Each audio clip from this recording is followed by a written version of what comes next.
stupéfiant, Mei Wen fond en larmes en lisant une lettre sur le harcèlement sexuel.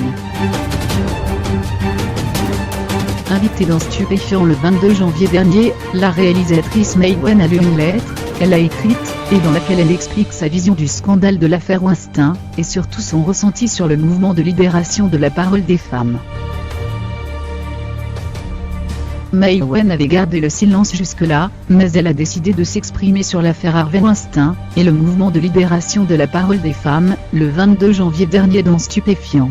La réalisatrice a lu une touchante lettre, qu'elle a écrite, à Léa Salameh, et a fondu en larmes en pleine lecture. Cette lettre a été écrite au moment de la parution de la tribune qui réclame le droit d'importuner publiée dans Le Monde, et co-signée par une centaine de femmes, dont Catherine Deneuve.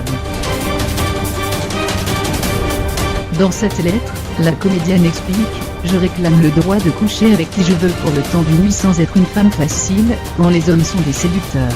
Je réclame le droit d'avoir du pouvoir dans mon travail sans faire peur aux hommes. Je réclame le droit d'être draguée avec maladresse, insistance et d'appeler cela importuner si je le veux. » Mei Wen assume et soutient les différences de réaction des femmes, confrontées ou non à des violences sexuelles. Je réclame le droit de ne pas être jugée, si j'emploie des mots qui n'ont pas la même résonance que pour vous. Je réclame qu'on ne juge pas une femme, si elle a eu besoin d'écrire un livre sur son histoire de harcèlement sexuel. Je réclame le droit qu'on ne juge pas une femme qui pense qu'on doit se débrouiller seule après un viol. Nous ne sommes pas tous égaux dans la douleur et dans la résilience, et nous n'avons pas la même capacité mentale ou physique de nous remettre de nos traumatismes. Chacun doit pouvoir souffrir de ce qu'il veut, comme il veut et quand il veut. On va y arriver.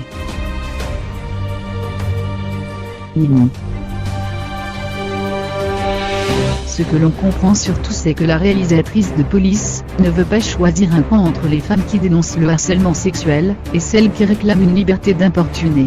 Pour elle, les deux camps défendent en réalité les mêmes choses. J'avais besoin de me faire ma propre analyse. C'est parce que j'avais l'impression que c'était une guerre des mots, une guerre de linguistes, et qu'au fond on était tous d'accord.